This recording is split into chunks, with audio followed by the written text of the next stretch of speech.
हम लोग last class में मेरे ख्याल से कर रहे थे, लास्ट फाइनल जो किया था आई थिंक डबल रेक्टेंगल या टू रेक्टेंगल अप्रोच किया था, है ना, two rectangle approach.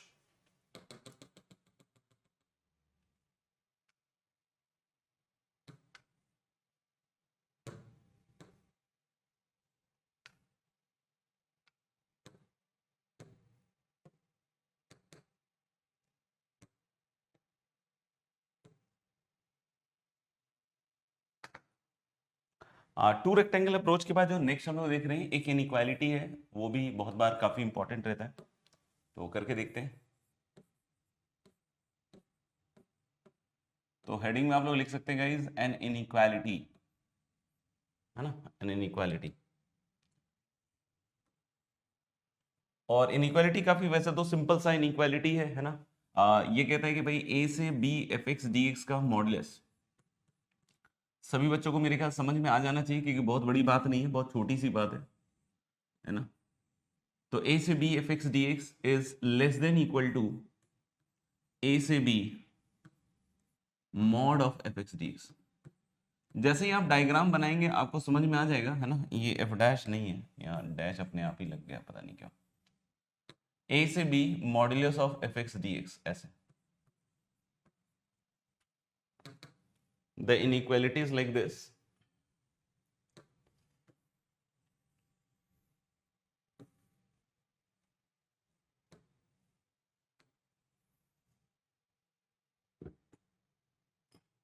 Modulus of a से b fx dx is less than equal to a से b modulus of fx dx। आप ग्राफ बनाओगे आपको तुरंत समझ में आ जाएगा कि मान लीजिए कोई भी आप फंक्शन लेते हो ना, कोई भी फंक्शन लेते हो, of course function x axis को आपका, है ना, इंटरसेक्ट करके ऊपर नीचे हो सकता है ए से बी में, लाइक दिस सपोज कीजिए। तो मान लीजिए कि इस तरीके से कोई फंक्शन है, इस तरीके से फंक्शन लाइक दिस, है ना। जरूरी नहीं आप cos x ही सोचें, कोई भी फंक्शन हो सकता है, it can be anything like this, ठीक है। अब बस ये बतलाना है कि भाई कहीं पॉजिटिव है कहीं नेगेटिव है। मान लो ये x इक्वल टू ए वाली लाइन है and this is x equal to b वाली line, this is x equal to a वाली line and this is x equal to b वाली लाइन। तो बच्चों आप a से b अगर एफ एक्स डी एक्स करते हो तो कौन सा एरिया आपके पास आने वाला है ना, कौन सा एरिया आपके पास आने वाला है। तो मुझे लगता है कि एक तो ये एरिया आएगा,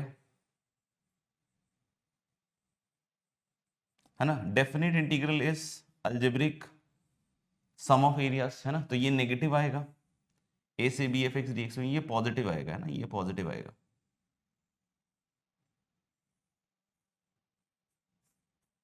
ए से b f x d x, है ना, ए से b f x d x कर रहे हैं बच्चों। तो ए से बी एफ एक्स डी करेंगे तो ये नेगेटिव आया, ये पॉजिटिव आएगा और फिर से ये नेगेटिव आएगा,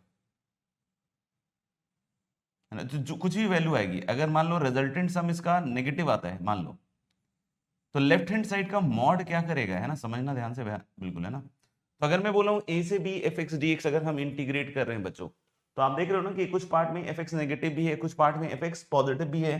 तो अगर कुछ पार्ट में एफ एक्स नेगेटिव है, कुछ पार्ट में पॉजिटिव है, इस तरीके से चलता जा रहा है, तो जो ए से b f x d x है that is algebraic sum of areas, मतलब ये नेगेटिव ये पॉजिटिव ये नेगेटिव करके ऐड हो रहा होगा। मान लो इसका रिजल्टेंट सम जो है वो पॉजिटिव है, तब तो कोई दिक्कत नहीं है, फिर तो इस मॉडुलस का कोई ऐसा प्रयोजन नहीं है ना। अगर ये सम जो है अलजेब्रिक सम पॉजिटिव है तो फिर इस मॉडुलस का कोई यूसेज नहीं है। लेकिन मान लो कि अगर ये सम अलजेब्रिक सम नेगेटिव आता है तो ये मॉडुलस उसको क्या बना देगा, बस पॉजिटिव बना देगा, ठीक है। And now you can see कि अगर आप ए से b mod f x d x देखोगे तो यानी कि एफ एक्स का जो नेगेटिव हिस्सा है वो पॉजिटिव में बदल जाएगा। तो अगर एफ एक्स का नेगेटिव हिस्से को अगर हम पॉजिटिव में बदल के अगर ग्राफ को थोड़ा सा रीडिजाइन करें तो मेरे ख्याल से अगर यहां पे ऐसा है तो इधर की साइड भी कुछ ऐसा बनेगा, है ना। और इसी तरीके से हम लोग बोल सकते हैं क्या कि यहां भी कुछ ऐसा करके बन जाएगा।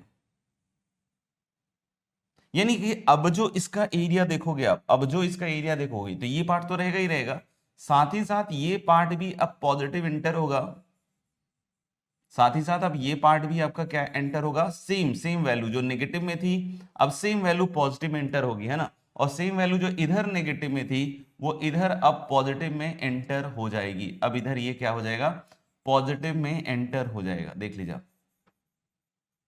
तो यानी आपको ये चीज तो फील आई गई होगी कि जो लेफ्ट हैंड साइड की जो वैल्यू होगी, इसका मतलब जो लेफ्ट हैंड साइड की जो वैल्यू होगी वो हमेशा कम होगी than the right hand side value, है ना, than the right hand side value, क्योंकि इसमें क्या हो रहा है, लेफ्ट हैंड साइड में कि this plus this plus this, जिसमें ये दोनों पार्ट्स नेगेटिव हैं, तो ओवरऑल वैल्यू कम हो रही होगी, है ना, समझ रहे हो ना बात को। और जब इधर करोगे तो दिस प्लस दिस, मतलब ये भी ऐड होगा दोनों, तो यानी ऑफ कोर्स इसकी वैल्यू क्या आएगी, ज्यादा। आपको पूछे सर इक्वालिटी कब होल्ड कर सकता है, तो इक्वालिटी आप ही सोचो कब होल्ड कर सकता है ना, आप ही सोचो और बताओ कि कब होल्ड कर सकता है। बाकी इसको लिख लीजिएगा, लिख लिया हो तो डन कर दीजिएगा, और फिर ये बतलाइएगा कि इक्वालिटी कब होल्ड कर सकता है, when the equality can hold.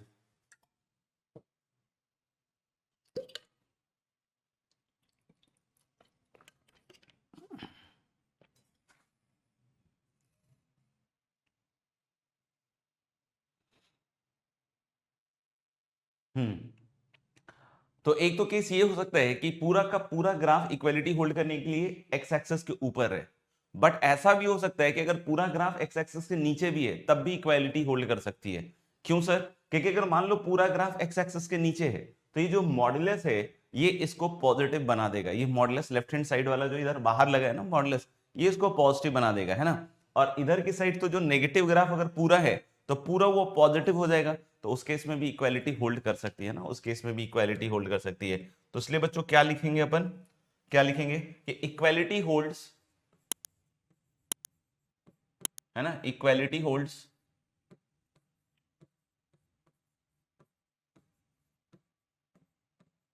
When complete graph of fx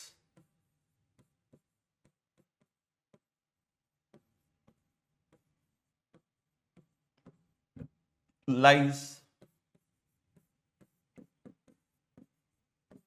completely, when complete graph of fx lies above x axis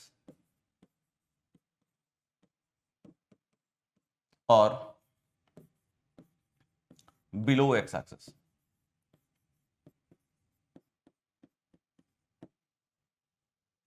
lies completely above x axis or below x axis।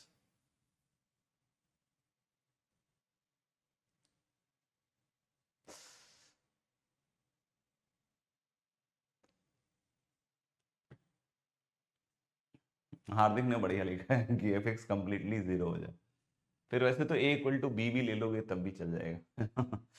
तो हम of course मान के चल रहे कि ठीक है fx अगर जीरो हो जाता है तब तो ऑफ कोर्स बराबर हो ही जाएगा, क्योंकि दोनों साइड की वैल्यू जीरो ही आएगी, है ना। आपको बोले sir a equal to b ले लिया, है ना, तो ये तो मतलब मेरे ख्याल से इनसिग्निफिकेंट बात हो गई, है ना। जो सिग्निफिकेंट बात होगी वो तो यही होगी, बाकी वो भी सही है, ऐसा कुछ गलत नहीं बोल रहा हूँ, बट जो सिग्निफिकेंट बात होगी वो ये होगी कि अगर एफ का कंप्लीट ग्राफ एक्स एक्सिस के ऊपर हो जाए, है ना, या फिर अपन बोल सकते हैं f x lies above x axis, या f x greater than equal to zero, या f x less than equal to zero completely, है ना, ज्यादा बेटर वो भी हो सकता है ना। और लिख देते हैं, नहीं तो फिर ऑब्जेक्शन हो सकता है भाई, है ना, क्योंकि और f x equal to zero for all x belongs to a से बी, ठीक है। और a not equal to b लिख देता हूं, नहीं तो ए इक्वल टू बी वाला ऑप्शन अराइज ना कर जाए,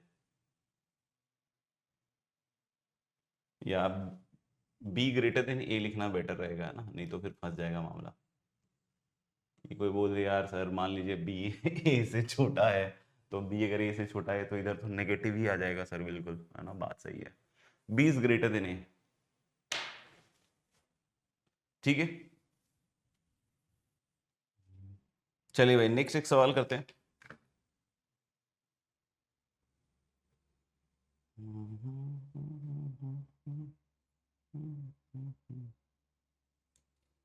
given that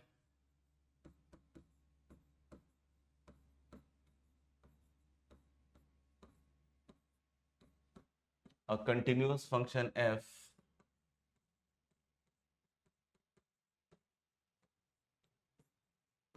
satisfies modulus of f of u minus f of v is less than equal to modulus of u minus v for all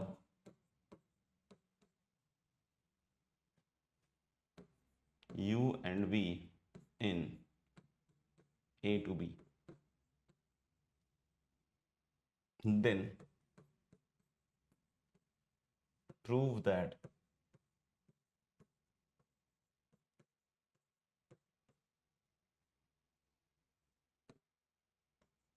a to b fx dx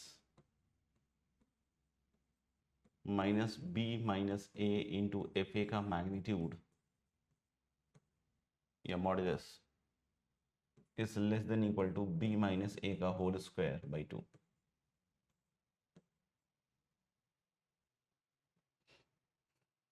is less than equal to b minus a का whole square by 2।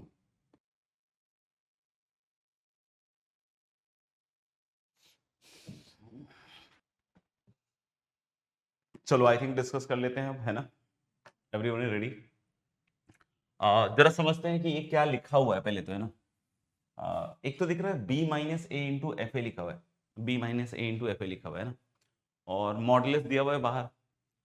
b minus ए जो length है उसको हम integral के terms में लिख सकते हैं, है ना? b माइनस ए जो टर्म है उसको हम इंटीग्रल के टर्म में ऐसे लिख सकते हैं कि a से b dx, है ना? काफी अच्छा सवाल है, इसलिए ध्यान से देखिएगा, है ना? a से b dx और ये हो जाएगा आपका b माइनस ए, क्योंकि dx का इंटीग्रल x होगा और b और a लिमिट्स रखिएगा तो ऑफ कोर्स किसके बराबर आ जाएगा? b माइनस ए, है ना? तो इंटीग्रल a से b dx this is equal to what? b minus a. तो जरा इस को देखते हैं, तो now this is integral a से b, ठीक बात है, और इधर कितना आएगा? fx dx, और माइनस क्या आएगा? b माइनस ए को अब आप ऐसे लिख दो, a से b dx। तो fa तो कांस्टेंट है, fa तो कांस्टेंट है, तो आप खुद ही सोचो कि क्या ये लिखना सही है? Answer is yes. क्यों?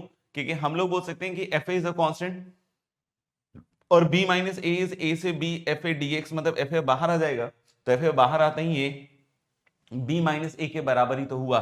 यानी हम लोग बोल सकते हैं क्या कि दिस इज नथिंग बट, है ना, this is nothing but integral a से b, ये बाहर हो जाएगा fx माइनस fa का मॉड।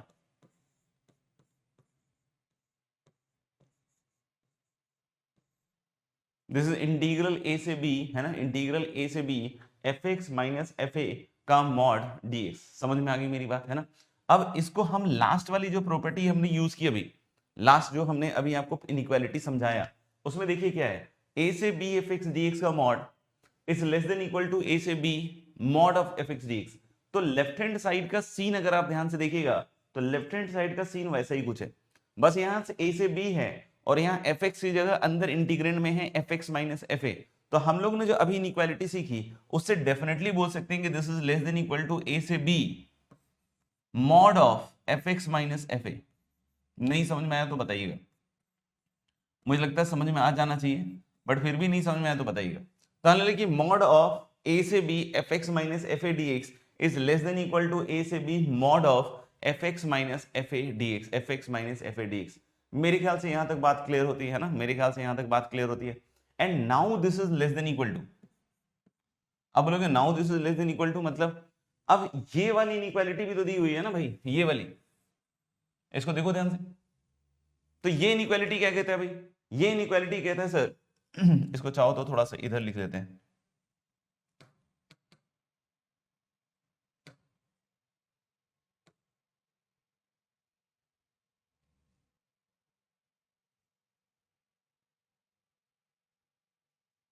है ना? तो हमने क्या कि ये वाली इनइक्वालिटी भी जमती है ना? f of u minus f of v का मॉड जो है less than equal to u minus v। तो fx माइनस fa का mod is less than equal to, ऐसा लिख सकते हैं कि this is less than equal to a से b mod of x minus a dx। क्यों सर? क्योंकि बतलाया था ना कि अगर a to b fx is less than gx, fx is less than gx, तो a से b fx dx is less than equal to a से b gx dx। जो फंक्शन बड़ा होगा उसका इंटीग्रल ज्यादा आएगा। तो यहाँ देखिए f of u minus f of v का mod is less than equal to u minus v का मॉड, तो यानी यहाँ से fx माइनस fa का mod is less than equal to mod of x minus a। तो मेरे ख्याल से ये भी बढ़िया ही है ना? आपको बोलेगा सर अब इसके आगे अब हो गया है बच्चों, है ना? क्योंकि आप देख सकते हो कि a से b जा रहा है तो x a से बड़ा होगा, है ना, b तक जा रहा है, तो इसका इंटीग्रल कैसे खुलेगा? As positive. मॉड कैसे खुलेगा? पॉजिटिव। और x माइनस ए का इंटीग्रेशन कितना होता है भाई? x माइनस ए का होल स्क्वायर अपॉन 2। और a से b में अगर इसको आप इंटीग्रेट करते हो तो b पे इसकी वैल्यू आ जाएगी दोस्त b माइनस ए का होल स्क्वायर अपॉन 2 और a पे वैल्यू है 0। यानी फाइनली यहां से चलते चलते this is going to be less than equal to कितना हो जाएगा, b माइनस ए का होल स्क्वायर बाई 2। नहीं समझ में आया तो बताइएगा।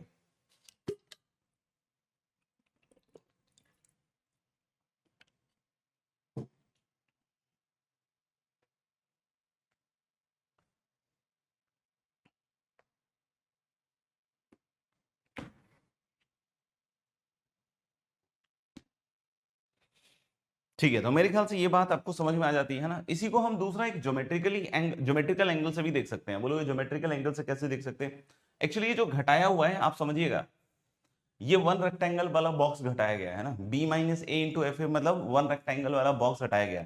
मतलब हम लोग क्या कह रहे हैं कि इसके टोटल एरिया अंडर कर्व में जो सबसे छोटा वाला रेक्टेंगल का जो है ना वो एरिया घटाया गया। तो इसको जरा ज्योमेट्रिकली देखते हैं ना, ज्योमेट्रिकली देखते हैं मेथड 2 में।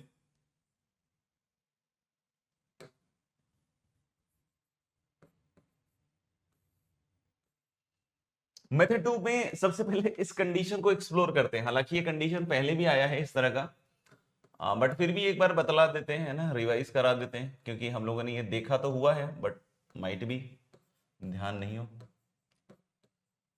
f of u minus f of v का mod is less than equal to mod of u and minus v for all u and v in a से b, है ना, ऐसा लिखा हुआ है,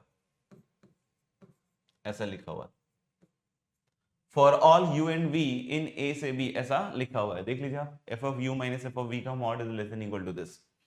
अब अगर मैं इससे डिवाइड करता हूं modulus of u minus v से, तो ये चीज मेरे को निकल के आ रही है कि f of u minus f of v का mod upon u minus v, है ना, whole mod is less than equal to 1।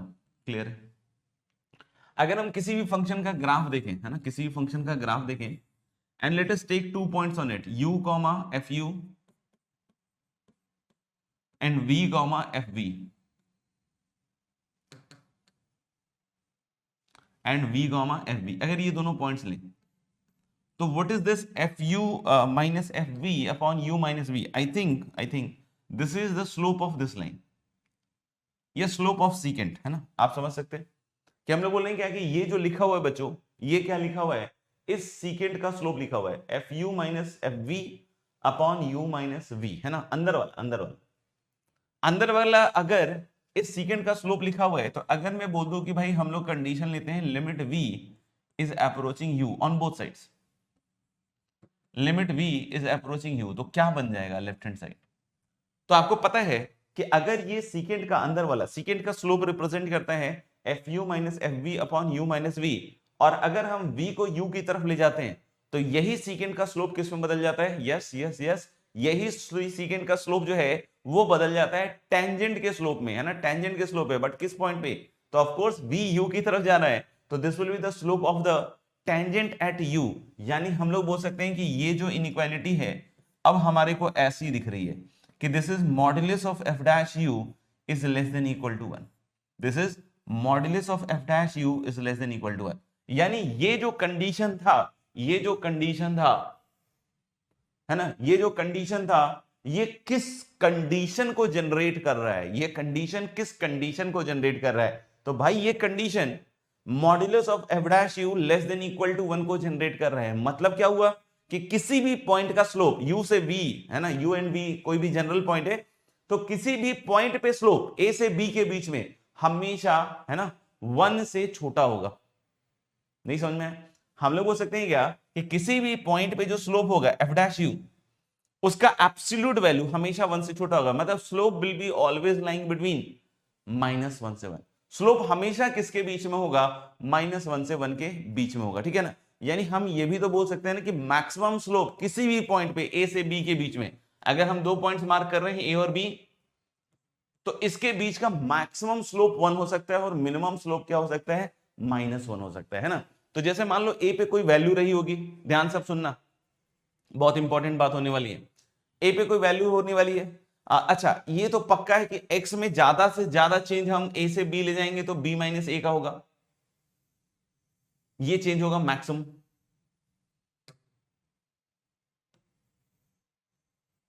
ठीक बात है। अब सोचो यहां पे कोई भी वैल्यू होगी, मुझे नहीं पता क्या वैल्यू होगी, यहां पे कोई भी वैल्यू होगी, एफ ए मान लिया, है ना, ऑफ कोर्स एफ ए ही होगी।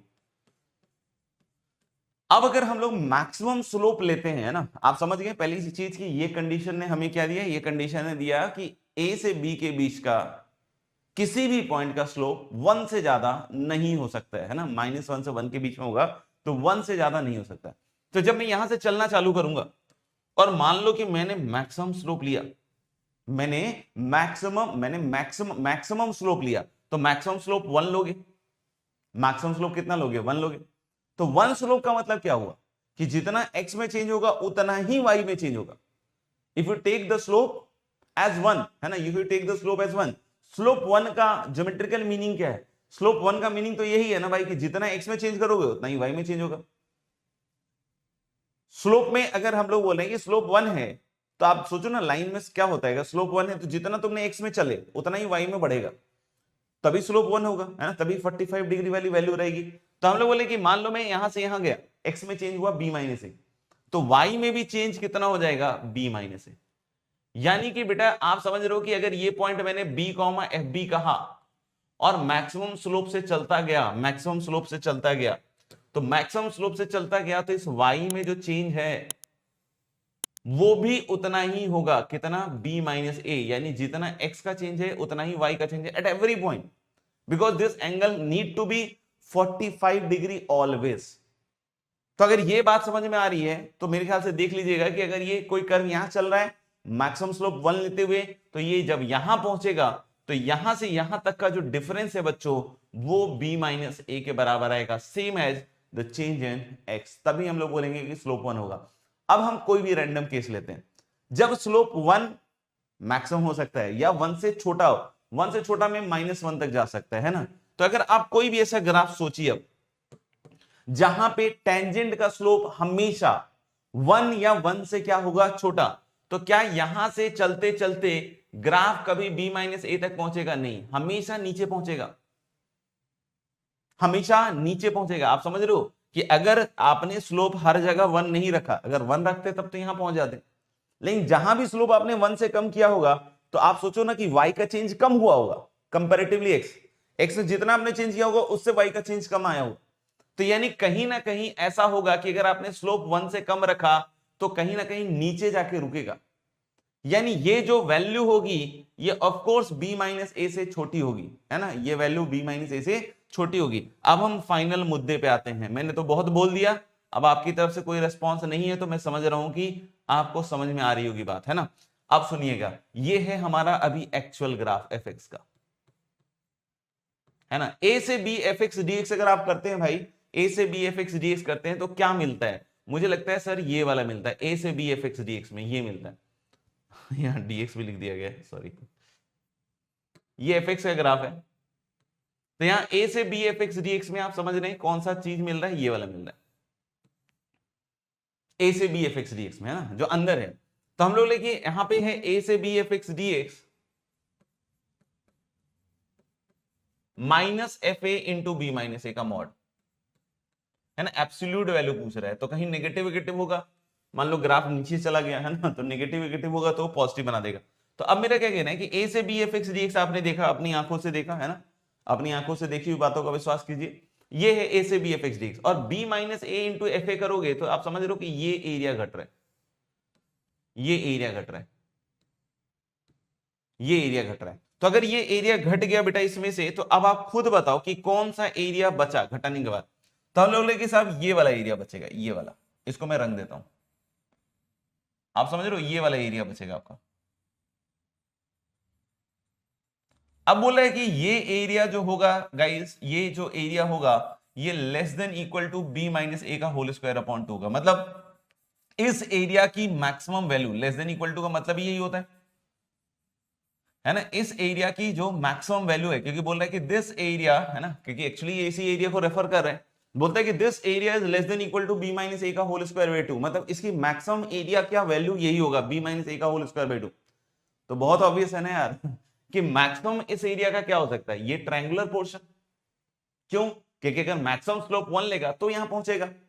तो मैं इस एरिया का अगर मैक्सिमम पूछूं, अगर मैं इसको बोल देता हूं s, इसको बोल देता हूं s, है ना, इसको s बोल देता हूं, तो ये जो s होगा this must be less than equal to किससे, This must be less than equal to area of this triangle, that is half multiplied by this length is b minus a, this length is b minus a, so this is b minus a का whole square. Is this clear? कि अगर इसको हम s कहते हैं तो ये इससे हमेशा क्या होगा, छोटा होगा.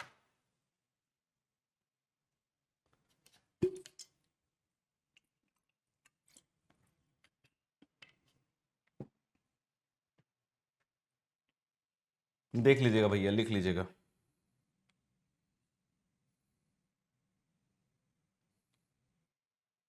ठीक है.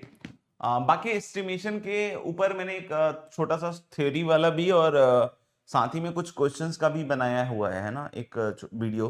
तो मैं उसका लिंक दे दूंगा. तो उसमें जो कुछ क्वेश्चंस है, थ्योरी तो आपको पता ही है, थ्योरी जो मैंने पढ़ाया वो तो है ही, और बाकी जो कुछ क्वेश्चंस हैं उसको आप चाहो तो उसमें जो है वो ट्राई कर सकते हो. तो उसका लिंक मैं भेज दूंगा आपको, है ना. बाकी थोड़ा आगे बढ़ते हैं, है ना. नेक्स्ट गाइस हम जो देख रहे हैं that is reduction formula. This is also very important, क्योंकि इसमें आता रहता है सवाल, और जेई मेन में भी आता है और जेई एडवांस में भी आता है. जेई एडवांस में मोस्टली आपको डेफिनेट इंटीग्रल रिलेटेड आएगा, और जेई मेन में आपका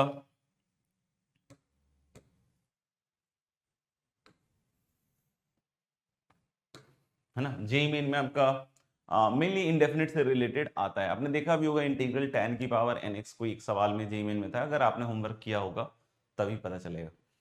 दूसरी बात ये है कि अब कोई पूछे कि सर ये पहले क्या सिलेबस में लिखा हुआ था, अभी लिखा हुआ है क्या? तो बेटा ना तो पहले ये रिडक्शन फॉर्मूला वर्ड यूज किया था सिलेबस में, ना अभी यूज है ना. लेकिन अपन इसको पढ़ाते आ रहे हैं क्योंकि रीजन भी कि इस तरह के सवाल आते हैं, तो इसलिए इसको पढ़ाना भी रहना पड़ता है. और ऑफकोर्स ये इंटीग्रल का पार्ट है, तो कोई बोले अलग से मेंशन होना चाहिए, तो जरूरी नहीं कि मेंशन हो. लेकिन आप समझ रहे हो ना कि बहुत सारी चीजें तो ऐसी चल रही है, इशारों पे ही चल रही है ना, कोई लिखा पढ़ी नहीं है कोई भी चीज की, है ना. तो ठीक है, आप इस चीज को समझते रहिएगा. तो रिडक्शन फॉर्मूला के ऊपर आते हैं. रिडक्शन फॉर्मूला के ऊपर आते हैं. रिडक्शन फॉर्मूला में करते क्या है, जैसे अगर आपको मैंने पहले बोला भी होगा, जैसे मान लीजिए लिखा हुआ है इंटीग्रल साइन की पावर 5x या इंटीग्रल साइन की पावर 4x या 6x है ना, ऐसा कुछ बोल देते हैं. इंटीग्रल साइन की पावर 6x है ना, ऐसा है. अब अगर आपको याद होगा साइन की पावर 4x का प्रोसेस, तो आपने ध्यान दिया होगा कि साइन की पावर 4x में हम सबसे पहले उसको साइन स्क्वायर का स्क्वायर लिखते हैं, फिर साइन स्क्वायर को लिखते हैं 1 माइनस कॉस 2x/2, फिर 1 माइनस कॉस 2x/2 का होल स्क्वायर बनता है, फिर उसको स्क्वायर करते हैं, फिर कॉस स्क्वायर 2x को 1 प्लस कॉस 4x/2, मतलब काफी लंबा चौड़ा जाता है. अगर आपको इंडेफिनिट अभी थोड़ा बहुत याद हो, आपने कुछ प्रैक्टिस वगैरह रिवीजन किया होगा, तो आपको समझ में आएगा. ऐसे ही हम लोग बोले साइन की पावर 6x, तो इसमें तो और भारी लंबा चौड़ा चलेगा कि साइन स्क्वायर x का होल क्यूब चलेगा पहले, फिर 1 माइनस कॉस 2x का होल क्यूब आएगा, फिर उसमें 4 टर्म्स बनेंगे, एक 1 बनेगा, एक कॉस 2x का बनेगा, एक कॉस स्क्वायर 2x का बनेगा, एक कॉस क्यूब 2x का बनेगा. मतलब ये इंटीग्रेशन और लेंदी हो जाएगा. तो फिर इस तरह के सवालों को हम कैसे करते हैं, तो फिर हम लोग बोलते हैं कि इस तरह के सवालों को हम जनरली रिडक्शन फॉर्मूले से करते हैं. अब लोग रिडक्शन फॉर्मूला क्या करता है, पावर्स रिड्यूस करता है ना, पावर्स रिड्यूस करता है. जैसे अगर हम लोग बोल रहे हैं कि आई एन इज सपोज कर लो इंटीग्रल साइन की पावर nx dx. कोई बोले कि यार सर 6 पावर में आपको इतनी दिक्कत आ रही थी, अब n पावर में कैसे इंटीग्रेट कर पाओगे? n पावर में हम इंटीग्रेट नहीं कर रहे हैं दोस्त, पहली चीज ध्यान रखिएगा, हम इंटीग्रेट नहीं कर रहे हैं. We are making a reduction formula. मतलब इसमें हम क्या करेंगे कि आई एन को या तो हम लोअर इंटीग्रल से कनेक्ट करेंगे या हाइयर इंटीग्रल से कनेक्ट करेंगे. मतलब लोअर इंटीग्रल मतलब जैसे आई एन को या तो आई एन -1 से कनेक्ट करेंगे या आई एन -2 से कनेक्ट करेंगे, मतलब इसके पावर को रिड्यूस करेंगे, या फिर आई एन को आई एन +1 से कनेक्ट करेंगे. अब बोलोगे पावर बढ़ा दिया, तो उल्टा देखो ना, आई एन +1 आई एन से कनेक्ट हुआ तो रिड्यूस हो गया, है ना. तो हम लोग बोलेंगे कि आई एन को हम या तो लोअर इंटीग्रल के साथ कनेक्ट करेंगे या फिर हाइयर इंटीग्रल के साथ कनेक्ट करेंगे. यानी I n -1 I n -2 I n -3 या I n +1 I n +2 I n +3, इस तरीके से कनेक्ट करेंगे. और वो जो कनेक्शन है वो जो निकल के आएगा वो कहलाएगा आपका रिडक्शन फॉर्मूला. क्या उसको याद रखना है सर? नहीं, उसको बनाने के तरीकों पर फोकस करना है कि कैसे इसको बनाया जा सकता है, क्योंकि जरूरी नहीं है कि यही सारे सवाल आपके पास बार बार आए, है ना. तो उसको बनाने के तरीके अब सबके अलग अलग हो सकते हैं ना, ऐसा नहीं कि सबका फिक्स ही है, लेकिन हमें हर एक के बारे में सोचना पड़ेगा. जैसे अगर कोई बोले कि सर इसमें कैसे बढ़े हम, तो जनरली हमारा तरीका क्या होता है कि भाई अगर कोई डायरेक्टली इंटीग्रेबल फंक्शन नहीं होता, वन को हम सेकंड फंक्शन मान के बाई पार्ट्स लगाते हैं। समझिएगा एकदम, पहले मैं डायरेक्टली नहीं जंप कर रहा हूं किसी भी कंक्लूजन पे कि भाई ऐसे करते हैं ना, मैं आपको पहले थोड़ा समझाने की कोशिश कर रहा हूं। एक बार में नहीं बनेगी बात, आपको और भी चीजों में खुद से सोचना पड़ेगा, तब जाके आप धीरे धीरे मैच्योरिटी ग्रैब कर पाएंगे। अभी जैसे हमने बोला कि भाई ऐसे हमने सोचा, तो ऐसे सोचोगे तो पहले सेकंड इंटीग्रल पे सोचना पड़ेगा, क्योंकि फर्स्ट पार्ट तो आ ही जाएगा वन का इंटीग्रल और वो सब, ठीक है ना। तो फिर वन का इंटीग्रल एक्स आएगा, फिर एन आएगा, फिर साइन की power n minus one x होगा, है ना, और फिर cos x आएगा। अब ये सोचो कि इस इंटीग्रल का अपन क्या कर सकते हैं, तो मुझे तो नहीं समझ में आ रहा कि इसका कुछ कर सकते हैं। क्यों? क्योंकि ये in plus one, in minus one या in plus two, in minus to में नहीं बदल सकता, क्योंकि अब यहाँ पे एक एक्स्ट्रा x आ गया है जो कि पहले नहीं था। तो अगर ये एक्स्ट्रा x आ गया है तो ये आपको अब in plus one, in minus one, in plus two, in minus two इन सब में बदलने नहीं देगा, इन सब में बदलने नहीं देगा। यानी कि अगर आप यहां वन मान के अगर आप बाई पार्ट्स लगाते भी हो तो you are going to fail. क्यों? क्योंकि ये आपको रिडक्शन फॉर्मूला की तरफ नहीं ले जा रहा है, और साथ ही साथ वो इंटीग्रल जो बन रहा है वो बहुत ही बर्बाद बन रहा है, मतलब उसमें अब आप कुछ कर नहीं सकते हो, है ना। आपको ऐसा मत करना है कि सर इसको हमने फिर इंटीग्रेट कर दिया, सेकंड मान लिया और इसको फर्स्ट मान लिया। तो भाई तुमने अभी इसको सेकंड और इसको फर्स्ट मान के ये बनाया था, अब फिर उसको उल्टा मानोगे तो फिर सब कट के 0 इक्वल टू 0 आ जाएगा, है ना। तो इस तरह के उलूल जुलूल काम मत करना, ठीक है ना। और किया भी होगा, ऐसा नहीं कि नहीं किया होगा आपने, कहीं कहीं तो किया ही होगा। तो हम लोग समझ चुके हैं कि वन को सेकंड फंक्शन माना is not a good idea, है ना। वन को सेकंड फंक्शन मानना is not a good idea. फिर क्या कर सकते हैं सर? फिर हम इसमें एक काम ऐसा कर सकते हैं कि भाई इसको ही तोड़ दो दो ट्रिग्नोमेट्रिक फंक्शन में। जैसे साइन की power n minus one x into sine x, याद करो सेक क्यूब एक्स में भी कुछ ऐसा किया था हमने, जब बाई पार्ट से हमने सेक क्यूब एक्स को इंटीग्रेट किया था, तो वहां भी मैंने इस तरह का आपको काम करके दिखाया था कि sec square x into sec x मान लिया था, दो ट्रिग्नोमेट्री में ही तोड़ दिया था। आपको बोले इसके हिसाब से सर, इसके हिसाब से भाई इसको फिर सेकंड मानेंगे और इसको फर्स्ट मानेंगे। तो सेकंड का इंटीग्रल, तो साइन एक्स का integral is guys minus cos x, first function as it is sine की power n minus one x minus integration sine, minus integration sine. अब देखो साइन एक्स का इंटीग्रल माइनस कॉस एक्स आएगा, तो minus minus कर दिया मैंने plus cos x, है ना, यहां प्लस कर दिया क्योंकि साइन एक्स का integral is minus cos x. अब इसका डेरिवेटिव आएगा दोस्तों n माइनस वन साइन की power n minus two x, है ना। तो ये तो t की पावर n माइनस वन सोचते हुए डिफरेंशिएट किया कि n minus one into T की पावर n माइनस टू, लेकिन जिसको t माना था वो तो साइन एक्स था, तो उसका भी डेरिवेटिव आएगा मतलब cos x, उसका भी डेरिवेटिव आएगा मतलब cos x। यानी फर्दर अगर मैं इस इंटीग्रल को लिखना चाहूं तो in is now minus cos x into sine की power n minus one x plus ये कांस्टेंट टर्म है, ये बाहर आ जाएगा। उसके आगे देखिएगा, उसके आगे बच्चों साइन की power n minus two x बन रहा है, और ये cos x मिलके क्या बना रहा है, cos स्क्वायर एक्स। इसको साइन में बदल सकते हैं, तो cos स्क्वायर एक्स को यहां पे हमने लिखा दोस्त, cos स्क्वायर एक्स को यहां हमने लिखा भाई one minus sine square x. cos square x को हमने क्या लिख दिया, one minus sine square x. अब इसके बाद जो नेक्स्ट स्टेप है दोस्त, है ना, इसके बाद जो नेक्स्ट स्टेप है वो देखिएगा। इसके बाद जो नेक्स्ट स्टेप है दैट गिव्स यू आयन, तो आयन इक्वल टू कितना आएगा, cos x इंटू साइन की power n minus one x. अब ध्यान से सुनिएगा बच्चों, प्लस n माइनस वन, है ना। अब हम थोड़ा पहचान कौन खेलने वाले हैं, तो जैसे साइन की power n minus two x into one D x, एक तो ये बनेगा और दूसरा बनेगा साइन की पावर nx dx, है ना। पावर यहां पे फिर से साइन की पावर nx हो जाएगा। तो बच्चों जब साइन की पावर nx dx था तो ये आयन था, तो साइन की पावर जब n minus two x dx होगा तो ये कितना हो जाएगा, in माइनस टू।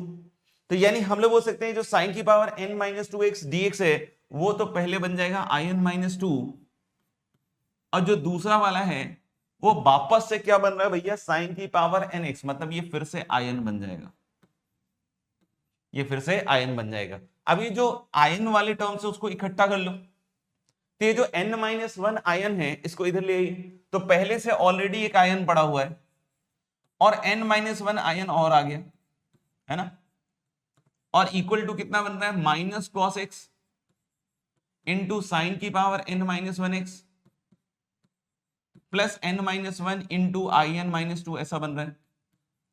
अब देखिए, अब यहां पे क्या बन रहा है, आयन और n-1 आयन, तो आयन और n-1 आयन मिलके क्या बना देगा, एनायन, समझ गया ना। और यहां फिर से वही चीज आएगी।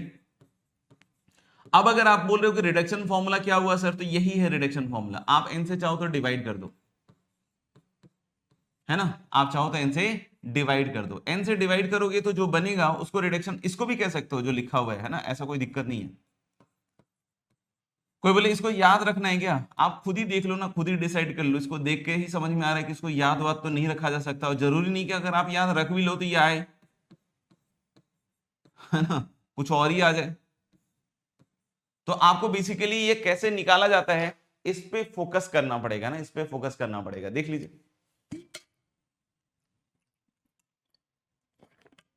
देख लीजिए,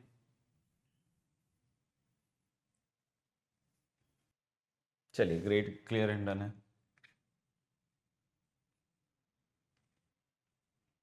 ओके, अब कोई पूछे सर इसमें सवाल कैसे कैसे आ सकते हैं, जैसे एक सवाल, जैसे हमारे पास जो फाइनल आया, पहले मैं वो रिजल्ट इधर लिख देता हूं, ion is minus cos x into sine की पावर n-1x अपॉन n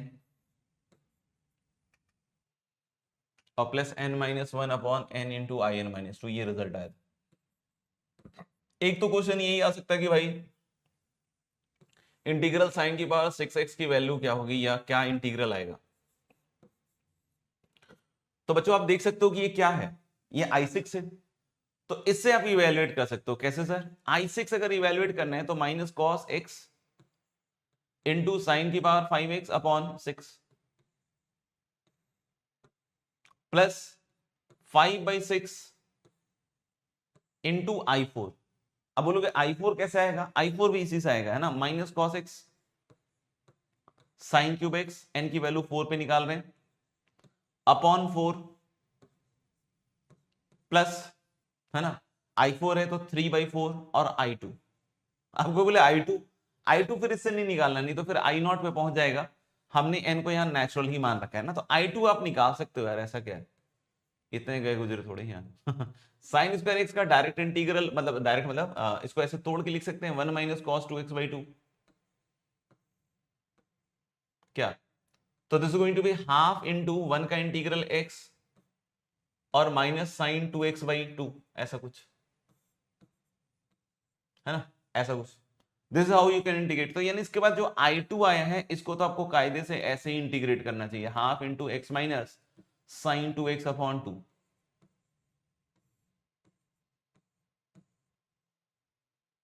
एक इसका हो गया, एक फिर इसका आएगा, और फिर क्लास वाले का, और प्लस से। देखिए, तो इस तरीके से आप बहुत आसानी से इसको बस लिखना रहेगा ना, एक मैकेनिकल जॉब रहेगा कि मतलब ऐसे ऐसे ऐसे लिखते जाना, है ना। तो लेकिन इस तरह के डायरेक्ट सवाल इतने नहीं आते कि भाई आप डायरेक्टली इस तरीके से इंटीग्रेट करो, जैसे और तरीके से आ सकते हैं। जैसे मान लो कि पूछ देगा कि भाई 6i6 प्लस 5i4, है ना, इस fx, और इस fx के बारे में सवाल पूछ दे, इस fx के बारे में सवाल पूछ दे आपसे, है ना, इसके बारे में सवाल पूछा जा सकता है। तो अब कोई बोलेगा सर ये, तो अगर आपने रिडक्शन फॉर्मूला तमीज से निकाल रखा है तो आप 6 रख दो, तो 6i6 आ जाएगा इधर, इक्वल टू माइनस क्या आएगा, cos x इंटू साइन की पावर 5x, है ना, और प्लस क्या आएगा 5i4, ऐसा, मतलब यहां माइनस आएगा, सॉरी मैंने ओरिजिनल में थोड़ा सा जल्दबाजी कर, 6i6 माइनस 5i4, ऐसा आ जाए। तो यानी यहां से इधर ले जाओगे और फिर जो आएगा that is minus cos x plus sign की पावर 5x। हाँ, इसमें कांस्टेंट ऑफ इंटीग्रेशन जरूर ऐड कर देना, क्योंकि अल्टीमेटली i6 और i4 हैं तो क्या आपके इंटीग्रेशन ही हैं, है ना, तो इसलिए this fx will be minus cos x sine की पावर 5x और प्लस सी टाइप का बन जाएगा। तो इस तरीके के सवाल आते रहते हैं ना, इस चीज का अपन फोकस करिएगा कि भाई reduction formula banana is important, ठीक है। तो साइन की पावर n का मैंने बतला दिया, है ना। ऐसे ही आपका एक होता है कॉस की पावर n, एग्जैक्टली सेम। तो ये होमवर्क भी है और होमवर्क नहीं भी है। होमवर्क है क्यों, क्योंकि आपको ये करना है, और होमवर्क क्यों नहीं है, क्योंकि मैं इसको डिस्कस नहीं कर रहा हूं। क्योंकि जैसे हमने साइन की पावर nx का डेवलप किया है, जस्ट लाइक दैट, है ना, जस्ट लाइक दैट कॉस की पावर nx का भी डेवलप हो जाएगा, है ना, कॉस की पावर nx का भी डेवलप हो जाएगा। ठीक है, तो होमवर्क होते हुए भी होमवर्क नहीं है, क्योंकि इसको डिस्कस नहीं करना है मेरे को, आपको इसको खुद से ही कर लेना है। ठीक है भाई, कोई लिख रहा हो तो वेट डालो, और लिख चुके हो तो डन करो।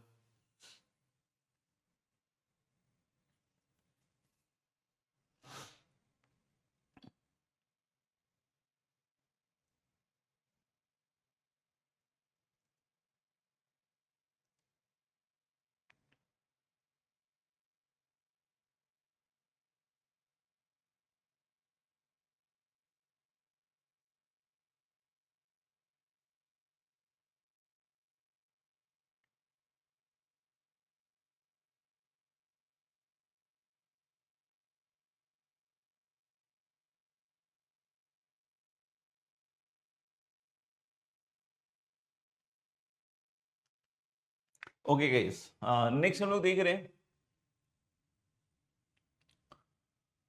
इंटीग्रल tan की पावर nx का रिडक्शन फॉर्मूला, है ना। Everyone can try this now, बहुत इजी है ना, आसानी से किया जा सकता है। tan की पावर nx dx,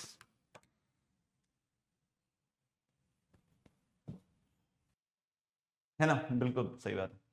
tan की पावर nx में अगर कोई बोले कि सर tan x हल्का सा तोड़ देते हैं, है ना, tan x tan, क्योंकि वन को सेकंड फंक्शन मान के तो आप नहीं स्टार्ट करना चाहोगे, क्योंकि फिर से सेकंड इंटीग्रल में वन को अगर आपने सेकंड फंक्शन मान के इंटीग्रेट किया, तो जो सेकंड इंटीग्रल होगा उसमें फिर से x आ जाएगा। x का हस्तक्षेप बहुत बर्दाश्त तो नहीं होता है ना, जनरली आपने देखा भी होगा। तो हम लोगों ने कि यस x वाला काम तो नहीं चलेगा, यानी कि फिर से आप सोचोगे थोड़ा अलग कर लें, लेकिन आपने tan x अगर अलग किया तो वो और भारी हो जाएगा, क्योंकि जो उसका इंटीग्रल है tan x का वो ln sec x होता है, वो sin x की तरह बहुत सिंपल सा नहीं होता, तो वो तो सेकंड इंटीग्रल और फंस जाएगा। यानी कि tan का सिंगल पावर यहाँ काम नहीं करेगा। हाँ, लेकिन tan स्क्वायर x अगर निकालते हो तो बढ़िया रहेगा। अब बोलोगे लेकिन tan स्क्वायर एक्स तो कर सर खुद ही इंटीग्रेट नहीं हो सकता है, नहीं नहीं, tan स्क्वायर एक्स नहीं हो सकता है, लेकिन tan स्क्वायर एक्स को जब चेंज करोगे ना sec square x minus one, तो बढ़िया बात बनेगी। और जनरली आपने देखा ही होगा कि tan जब भी रहता है तो sec स्क्वायर आसपास ढूंढता रहता है, तो यानी कि हम लोगों ने कि यहाँ sec स्क्वायर बनाया जा सकता है कि tan स्क्वायर एक्स को लिख दिया भाई sec square x minus one, ये लो, ये तो भाई मुझे लग रहा है रिडक्शन फॉर्मूला ही तैयार हो गया। इंटीग्रल tan की power n minus two x into sec square x d x, पहला इंटीग्रल तो ये बना बच्चों, और अगला इंटीग्रल देख लो -10 की power n minus two x into sec square x d x, ये देखो, ये देख लो, ये बना। आपको बोले सर ये वाला सॉरी इसमें सेक स्क्वायर एक्स नहीं आएगा, 10 की power n minus two x d x, है ना। देख लो 10 की power n minus two sec square x हो गया, और 10 की पावर n माइनस टू और कितना बन गया dx, है ना। ये तो i n माइनस टू में निकल गया। सर ये इंटीग्रेट हो सकता है क्या? यस, क्यों नहीं हो सकता। tan x को t मान लो, तो this implies sec square x dx is dt। यानी हम लोग बोल सकते हैं क्या कि भाई ये t की power n minus to dt है, और ये हो गया आपका i n माइनस टू, ये हो गया आपका i n माइनस टू। मतलब i n कितना है यार, आई एन आया t की power n minus one upon n minus one और माइनस आई एन माइनस टू, ऐसा आया। और t की पावर n माइनस वन क्या हुआ, ये हुआ बेटा tan x की power n minus one upon n minus one minus आई एन माइनस टू, ऐसा। तो ये हो गया इसका क्या, रिडक्शन फॉर्मूला, है ना। ये क्या हो गया इसका रिडक्शन फॉर्मूला, है ना। सेंचुरी बोल गया, ग्रेट। तो मेरे ख्याल से ये हो जाएगा इसका रिडक्शन फॉर्मूला, ठीक है ना। ऐसे ही आप एक और कर लीजिएगा ना, इसी का बिल्कुल भाई है एनएंशियोमर, कॉट की power n x d x, है ना, बिल्कुल ऐसे ही होगा। तो ये होमवर्क होते हुए भी होमवर्क नहीं है, जैसा मैंने पहले ही बोला कि आपको ही करना है ना, बिल्कुल ऐसे ही कर जरूर लीजिएगा। यस, सही है सबका।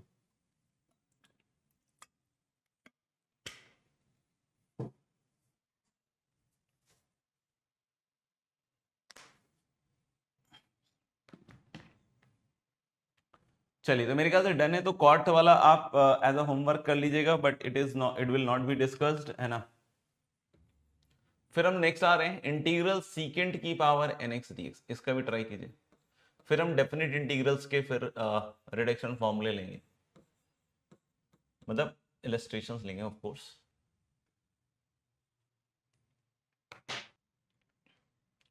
आई थिंक करते हैं ना। इसमें भी देख सकते हो कि वन को सेकंड फंक्शन मानना is not a good idea, है ना। तो इसको हम लोग फिर से एक पावर नहीं दो पावर ही अलग करें, क्योंकि sec x का इंटीग्रल बड़ा गंदा सा आता है, ln sec x plus tan x, तो उसको सेकंड फंक्शन मान के इंटीग्रेट करना भी बहुत गंदा आइडिया है। ठीक है, तो हम लोग लिखिए sec स्क्वायर x, क्योंकि इसका इंटीग्रल बड़ा आसान है ना, तो इसको हम लोग सेकंड फंक्शन मानेंगे। और ये रहा आपका बच्चों फर्स्ट फंक्शन, है ना, फर्स्ट और सेकंड मान लिया। ठीक है, अब जब इसको करोगे तो ये क्या आएगा, first function as it is, second का इंटीग्रल मतलब tan x, माइनस डिफरेंशिएशन आएंगे इसके, जैसे n-2 सेकंड की पावर n-3,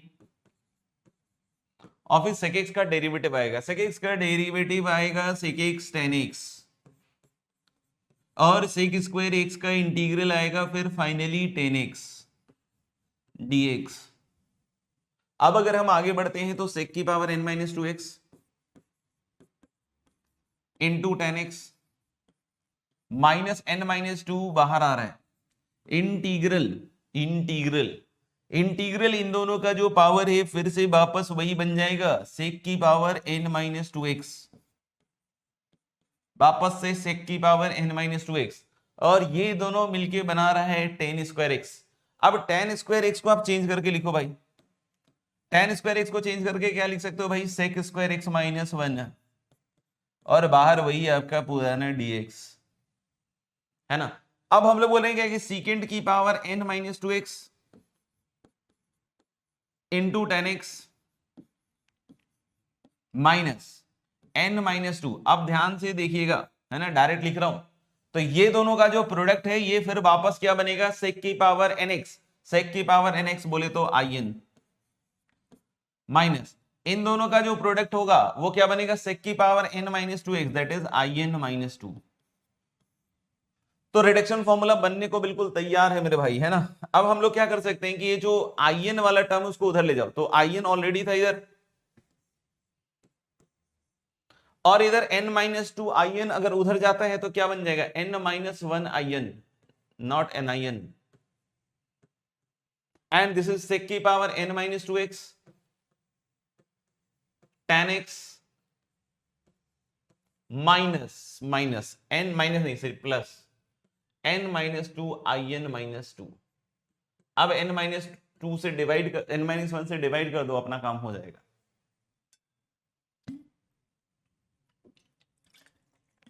तो एग्जैक्टली जैसे इसको किया गया है वैसे ही आपका इंटीग्रल कोसेकेंट की पावर nx dx को भी किया जाएगा, है ना। तो फिर से वही बात बोल रहा हूं, ये होमवर्क होते हुए भी होमवर्क नहीं है, और रीजन आपको पता है कि ऐसा क्यों, एग्जैक्टली सेम तरीके से होने वाला है। ठीक है, तो ये तो इंडेफिनिट वाले रिडक्शंस के कुछ एग्जांपल लिए हैं, अब कुछ हम लोग डेफिनिट वाले रिडक्शंस के एग्जांपल्स लेते जा रहे हैं, है ना, जिसमें पहला है लेट in इक्वल टू, है ना, इससे मिलते जुलते सवाल ऑलरेडी आ चुके भी हैं, है ना, 0 से 1 1 माइनस एक्स की power 4 raise to the power n dx, in equals integral 0 से 1 1 minus x की power 4 raised to the power n dx, then prove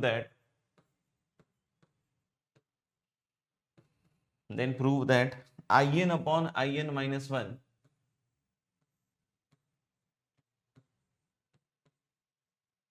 equal to 4n upon 4n plus 1।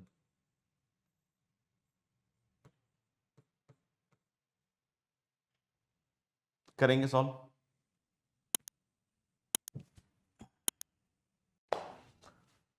चलिए मेरे ख्याल से हार्दिक का तो डन आ गया, चलिए देखते हैं कैसे कर सकते हैं इस सवाल को, है ना।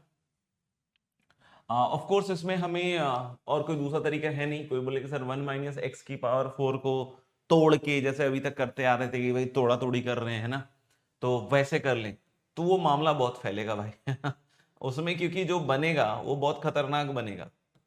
कोई बोले कि अब मैं इसको सेकेंड फंक्शन मान के इंटीग्रेट कर लेता हूं, तो ये x माइनस एक्स की पावर 5/5 करके टर्म्स बन जाएंगे, जो कि मेरे ख्याल से तो हैंडल आप नहीं कर पाइएगा ना, जो कि आप मेरे ख्याल से तो हैंडल नहीं कर पाइएगा। तो मेरे ख्याल से आप समझिएगा कि this can not be done in this way, right. हाँ, लेकिन अब वो जो दूसरा आइडिया जो अभी तक हम रिजेक्ट करते हुए आ रहे थे कि भाई वन को सेकंड फंक्शन मानते हुए जो हम छोड़ रहे थे अभी तक, है ना, लेकिन वो आइडिया अभी यहाँ क्लिक करेगा। यानी कि हर सवाल में आपको ये चीज देखनी पड़ेगी कि कौन सा आइडिया क्लिकेबल है। तो दिस इज नाउ 0 से 1, और इसको 1 इंटू 1 माइनस एक्स की पावर 4 की पावर n टाइप का लिखते हैं। और ऑफ कोर्स अब इसको सेकंड फंक्शन मानेंगे और इसको फर्स्ट फंक्शन मानते हुए वाई पार्ट्स लगा रहे हैं। तो भाई जब सेकंड फंक्शन लिखिएगा तो x आएगा इसका इंटीग्रल 1 का, और ये फंक्शन साक्षात आएगा, एंड दिस फ्रॉम 0 से लेकर 1 तक, ध्यान से देखते रहिएगा, माइनस इंटीग्रल 0 से 1। इसका इंटीग्रल तो x आएगा भाई, है ना। इसका लेकिन डिफरेंशिएशन सोचना, इसके डिफरेंशिएशन में, है ना, सबसे पहले तो ये लिख देता हूं मैं, पावर n-1, एक n उतरेगा, n उतरेगा ना पहले, सोचो आप, क्योंकि हम लोग बोल सकते हैं क्या कि नाउ दिस इज, अगर आप देखोगे तो n उतरेगा पहले, और 1 माइनस एक्स की पावर 4 की पावर n-1, और फिर इसका डेरिवेटिव आएगा। डेरिवेटिव इसका कितना आएगा भाई, -4x³। ध्यान रखना, अगर हमें रिडक्शन फॉर्मूला बनाना है तो हमें इसी तरह के स्ट्रक्चर्स को जनरेट करना पड़ेगा। 1 माइनस एक्स की पावर 4 की पावर n, n+1, n-1, ऐसा ही कुछ। तो यानी अब यहां देखिए, पहले तो मुझे लग रहा है कि 1 रखने पे ये 0 है, 1 रखने पे ये 0 कर देगा 1-1, और 0 रखने पे ये 0 कर देगा, तो ये तो पूरा समाप्त है।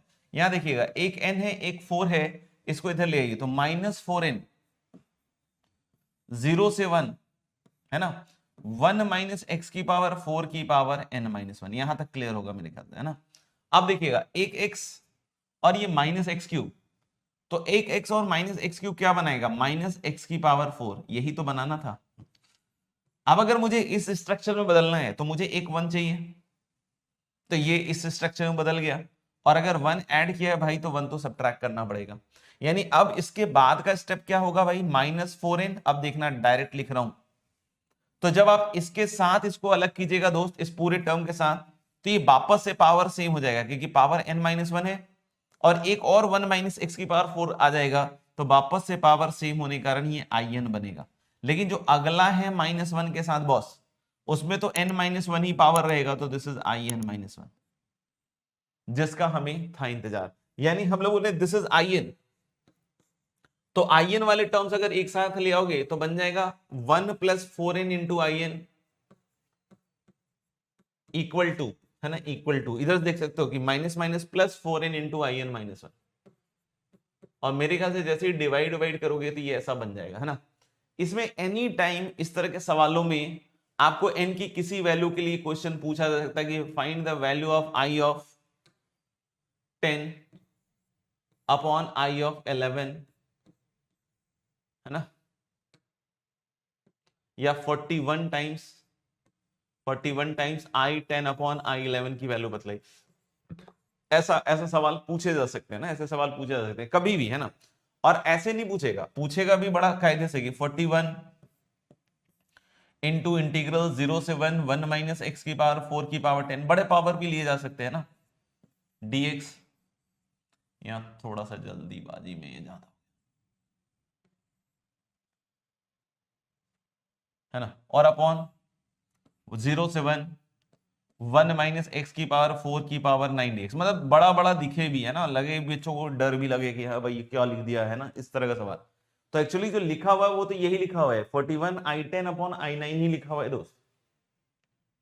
अब अगर आपने सोचा कि अच्छा इसमें तो इंटीग्रल काट देते हैं, ये पावर काट देते हैं dx का, तो वैसे नहीं होगा, है ना, मुश्किल है थोड़ा। तो हम लोग बोले कि रिडक्शन फॉर्मूला, इसको देख के ही फील आना चाहिए कि रिडक्शन फॉर्मूला 10 से 9 हो रहा है, ऐसे सोचना पड़ेगा आपको, है ना। और ऐसे सवाल आते हैं कि आपको सोचना पड़ेगा 10 से 9 हो रहा है, मतलब रिडक्शन फॉर्मूला n में लेके बनाए, और n में लेके बनाने के बाद फिर n की वैल्यू सोचे कि किस वैल्यू के लिए इसको हम एस्टेब्लिश कर सकते हैं, राइट। ये एक्सप्रेशन जो आ रहा है, तो इसके बाद अगर यहां देखिएगा तो फिर n की वैल्यू जैसे ही रखेगा 10, 10 की वैल्यू जैसे ही 10 रखेगा तो मुझे लग रहा है कि 40 के बराबर शायद आ जाएगा, है ना। देख लीजिएगा एक बार।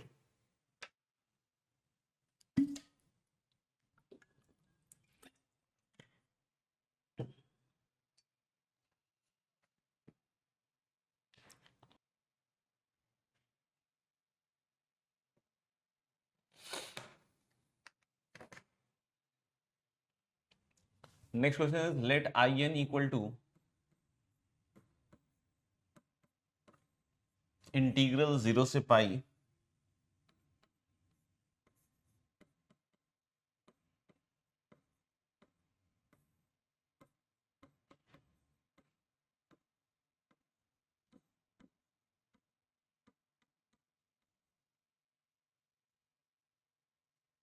n belongs to the set of natural numbers, then prove that है ना।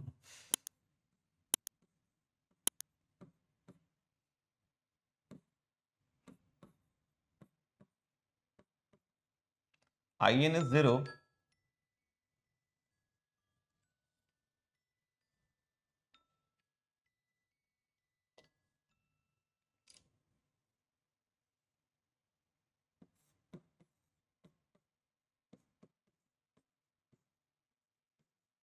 if n is even,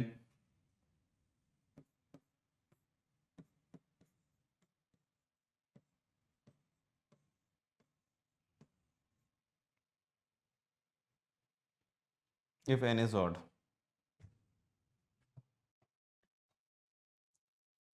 चलो देखते हैं, है ना। हाँ, तो आई एन इज इंटीग्रल 0 से पाई है ना।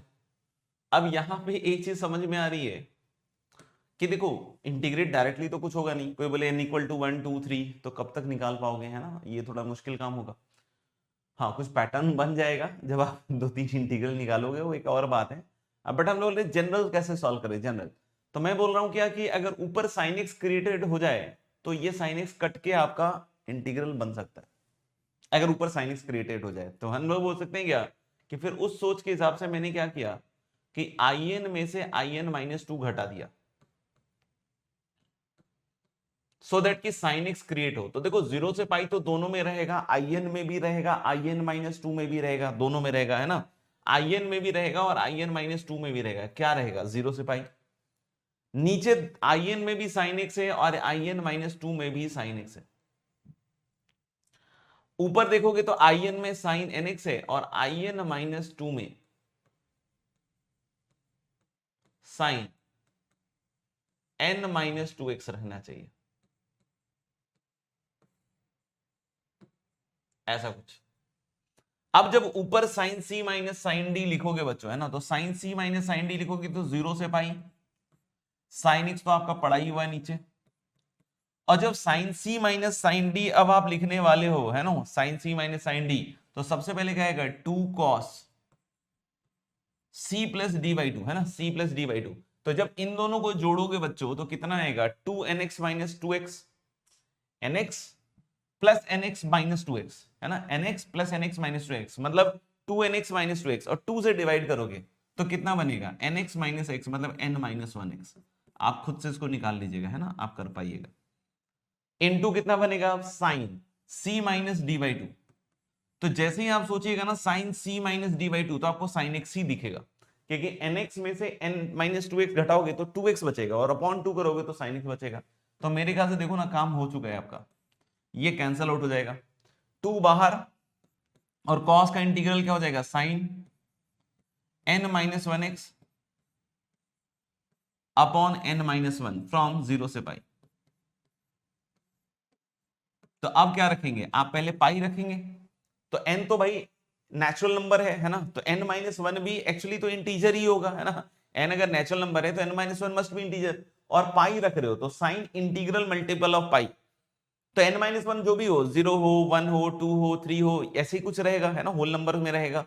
तो ऑफकोर्स 0 पाई 1 पाई 2 पाई 3 पाई सब पे साइन 0 ही देगा, और 0 पे तो 0 देगा ही, मतलब दिस इज 0। मतलब इसका रिडक्शन फॉर्मूला तो आ गया दोस्त। इसका रिडक्शन फॉर्मूला क्या है फिर, I n equal to I n minus 2, ये चीज आ गई for all n natural number, है ना, ये चीज आ गई, ये चीज आ गई। ये चीज क्या बतलाती है, ये चीज बतलाती है कि साहब i1 is i3 is i5 is i7, क्योंकि 2 के डिफरेंस पे सब वैल्यू सेम आ रही है, i7 मतलब ऑड वाले सारे इंटीग्रल की वैल्यू सेम होगी, ऐसे ही i2 is i4 is i6, ये सब बराबर हो जाएंगे। क्यों, क्योंकि 2 पे जो डिफरेंस चलेगा उस पे सारे इंटीग्रल की वैल्यू सेम आएगी। जैसे देखो ना, आप 3 रखो तो i3 इज i1, 5 रखोगे तो i5 इज i3, तो i3 is i1, i5 is i3, so i1 is i3 is i5। ऐसे ही आप ये सेकंड वाला भी देख सकते हो। अब कोई पूछे इसकी वैल्यू कैसे निकालेंगे, तो भाई सबकी वैल्यू अगर बराबर है तो तुम i1 की वैल्यू निकाल लो, सबसे छोटी वैल्यू। तो जैसे ही 1 रखोगे यहाँ पे तो ये sin x बन गया, और sin x कट जाएगा, तो ये 1 dx 0 से पाई, यानी कि इसकी वैल्यू कितने के बराबर आ जाएगी, पाई। तो इसीलिए बोल रहा है कि n जब ऑड है तो ये पाई है, और जब इवन है, कोई बोले इवन में सर 0 रख सकते हैं क्या, तो देखो आंसर तो आ जाएगा, लेकिन हम लोग बोले क्या कि n नेचुरल लिखा हुआ है तो 0 नहीं रखते हैं ना, 2 रख देते हैं। तो जैसे ही 2 रखोगे तो 0 से पाई sin 2x, तो sin 2x में क्या बनेगा भाई, 2 sin x cos x, और नीचे sin x। तो आपको तो पता ही है ना कि 0 से पाई में cos x का इंटीग्रल क्या होता है, 0 ही तो होता है, क्योंकि 0 से पाई बाई 2 में 1 होगा, पाई बाई 2 से पाई में -1 होगा, और 1 -1 कट के कितना हो जाएगा, 0। और वैसे नहीं बने बात तो cos x का इंटीग्रल sin x रख देना, पाई और 0 रखोगे तो 0 ही आएगा, तो अल्टीमेटली ये वैल्यू 0 आ गई। तो इसीलिए बोल रहा है कि इवन पे पाई, सॉरी इवन पे 0 है ना, इवन पे क्या 0, और ऑड पे क्या आ जाएगा, ऑड पे क्या आ जाएगा, पाई आ जाएगा, है ना। क्लियर है मेरे ख्याल से, फिर भी कोई डाउट हो तो बताइएगा।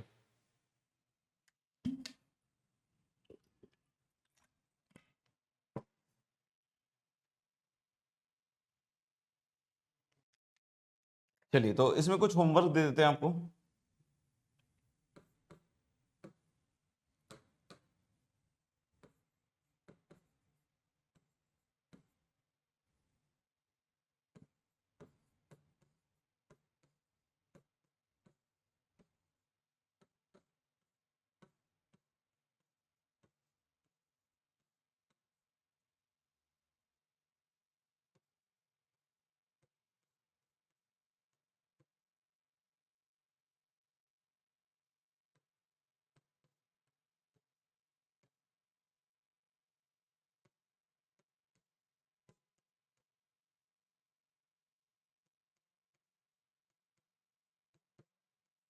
हालांकि ये मैंने अभी करके दिखाया ही है, लेकिन फिर भी आप एक बार और ट्राई कर लीजिएगा इसको, है ना।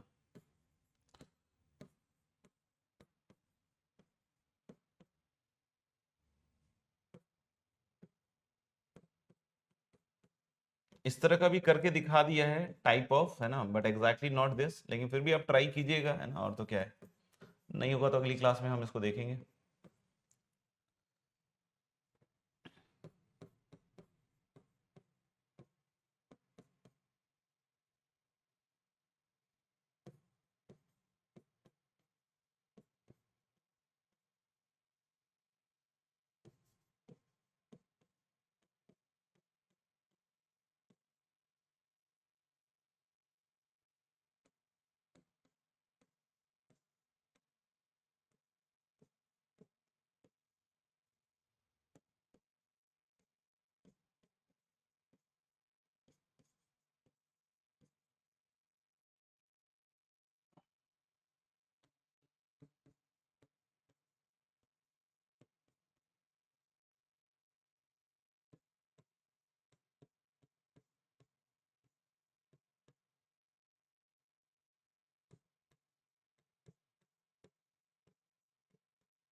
ओके, होमवर्क का डाउट आ गया, ग्रेट।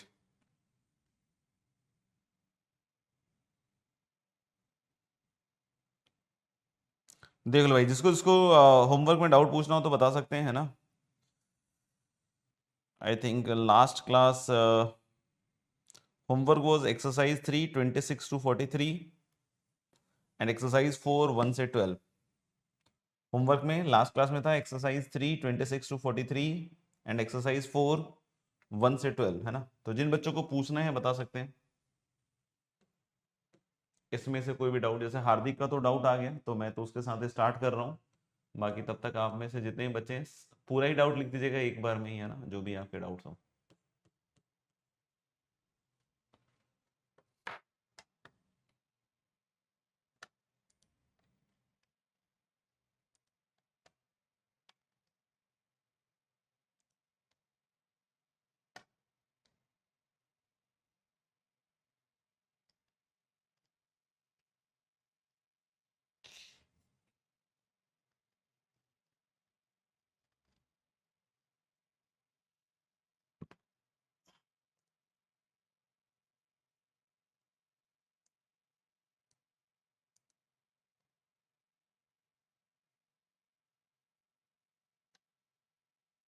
हो सकता हो आंसर की में कुछ गड़बड़ हो, मैं मना नहीं कर रहा हूँ।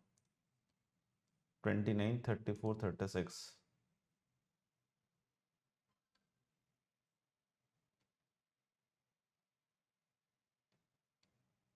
क्या दिया हुआ है आंसर?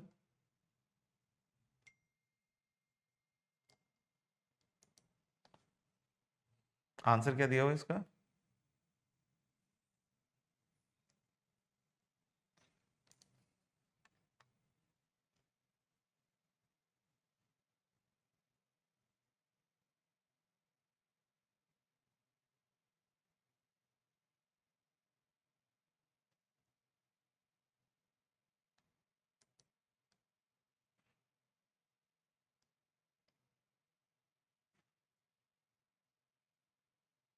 चलिए फिर एक्सरसाइज 3 में सबसे पहले क्वेश्चन नंबर 29।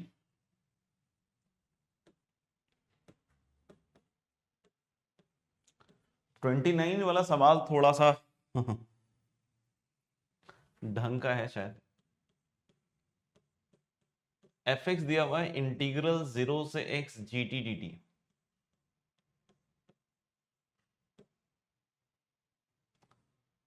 दूसरी बात दिया हुआ है where g is non zero even function, मतलब g of minus x is गाइस gx,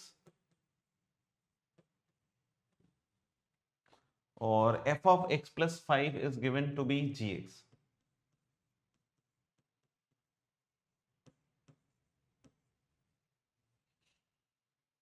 देन 0 से x ft dt ये पूछ रहा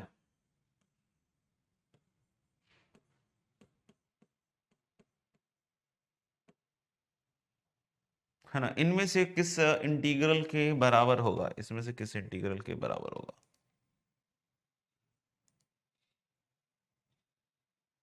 ठीक है,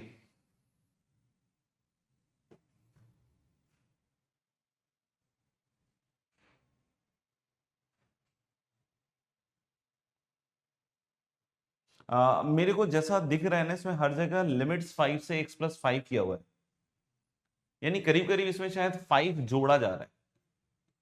5 अगर जोड़ा जा रहा है तो 5 से x प्लस 5 टाइप का अगर आप लिखते हो तो यानी कि यहाँ f ऑफ t माइनस 5 करना पड़ेगा आपको शायद।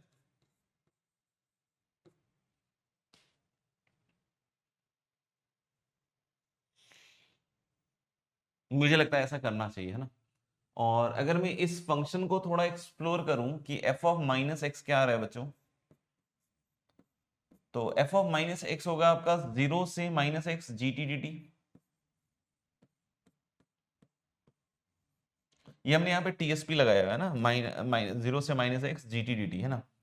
अब अगर हम यहाँ पे सोचें कि भाई हम माइनस से डिवाइड करें ऊपर नीचे तो ये 0 से x हो जाएगा, और this is g of minus T D T, और एक माइनस भी बाहर आ जाएगा। तो हमने फिर से एक बार टीएसपी लगाया, माइनस से मल्टीप्लाई या डिवाइड जो भी करना है कर लो, ये बनेगा। ये इवन फंक्शन है तो ये gt के बराबर होगा, और अगर ये gt के बराबर है मतलब ये माइनस एफ एक्स हो गया, मतलब f एक ऑड फंक्शन है। f एक ऑड फंक्शन है ऐसा ये कह रहा है ना। एफ एक्स ऑड है, gx कैसा है आपका इवन है ना, ऐसा दिया हुआ है। अब अगर हम इस चीज के बारे में सोचें कि अगर हम यहाँ पे g ऑफ माइनस एक्स निकालें तो ये कितना हो जाएगा, f ऑफ 5 माइनस एक्स,